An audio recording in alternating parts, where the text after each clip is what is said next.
Welcome back, everybody, to yet another short video of WGO. I am your host, Jacob Carlson, and today in this short video, I'm going to try to explain what Star Trek Day is, how it got started, what's been happening since then, and why most of us should celebrate it as a regular holiday in the first place. Okay, first, how it got started. Star Trek first got its start as a pilot episode that aired back on September 8th, 1966, and was not picked up by the studio at first. Then the showrunners made another pilot episode that was then picked up and turned into what is referred to as the original series, as called by the fans, for decades now. And Star Trek was initially created by a man called Gene Roddenberry, who at times saw the worst of humanity in his lifetime, but also dared to dream of a bigger and better future for all of us, because that's just the kind of man he was. And he's a visionary. So that's how Star Trek first got started. What's been happening since Star Trek first came into the world and on the airwaves back in the 1960s was that there was a growing and loving fan base of this one show that was so strong and powerful that when the original series got canceled after only 3 seasons back in 1969, at first they wrote angry letter after angry letter to the studio, the showrunners, and even Roddenberry himself, on just how much they loved the show and they didn't want it to see it canceled. They didn't want it to disappear into obscurity, into the past. So since then, all the fans of Star Trek eventually were coming together in order to hold these annual conventions on every other weekend, both here in the United States and eventually all around the world, due to its wide reach and wide reaching demographics, unlike any other show in the history of television. So they launched all kinds of campaigns that affected the real world that we know today. One of them was renaming the space shuttle that was doing glide tests at NASA out in the Mojave Desert, known as Enterprise, which is the name of the fictional spaceship that they fly around in on the show. So that was one of the first instances that the fans had a real world effect on something happening in real life. And of course, the fans would ultimately get their wish, but not just in an animated show, but also in a movie that Star Trek would be on the big screen for the first time ever. And after 10 years of not seeing these characters on TV, they finally got their wish with Star Trek the Motion Picture, which aired in 1979. So that went on and continued to build on the success of Star Trek for 50 plus years.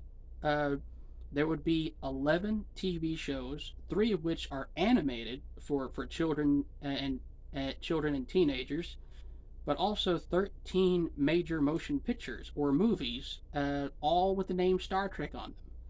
And Star Trek's enduring legacy and real world impact has never been more stronger today than it was 50 years ago. The fans refuse to let it die, and they still refuse to let it die today. And and I gotta tell you, I am definitely one of those fans. I first started watching Star Trek back in 2008 or 2009 when the new movies were coming out at the time. So I watched them on VHS and eventually also watched them on DVD. We couldn't You couldn't stop me from going to a store and buying a copy of Star Trek every chance I got.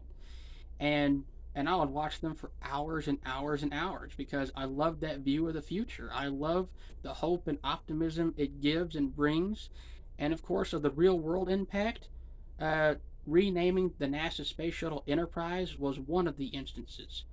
A phone company whose name I cannot remember developed the first mobile flip phone after watching an episode of Star Trek, and a theoretical physicist wrote up an equation on how to develop a functioning warp drive, which is the form of propulsion that the Enterprise uh, runs on as they explore the galaxy and boldly go where no one's gone before. So those are just a few examples of real world influence that Star Trek and its fans have had, and the reason why fan fiction exists, the reason why fan conventions such as Comic Con exist, or and stuff like that.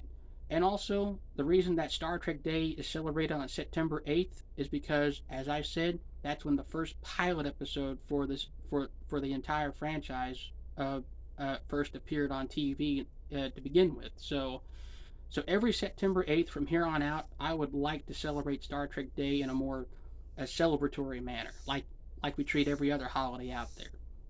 And of course, like every other holiday, you can either choose to celebrate it or you can choose to not do anything. It doesn't matter. You do you. So, with that being said, that has been a brief explanation of what Star Trek Day is and how it came to be, what's been happening since then, and of course, of its real world impact on our world then and even today. And of course, going into the future, why we should celebrate it on a regular. So, with that being said, my name is Jacob Carlson. Happy Star Trek Day. Happy September 8th for everybody out there. Live long and prosper. And be sure to like the video, comment something you like or don't like. If there's something about Star Trek that you like or don't like, please let me know down in the comment section below. Please remember to press the red subscribe button, hit the notification bell so that you don't miss a future upload on my channel anytime soon. And I would always ask that you please be nice to each other out there, take care of each other, and as always, I will see you in the next couple of videos. Dream of a bigger and brighter future,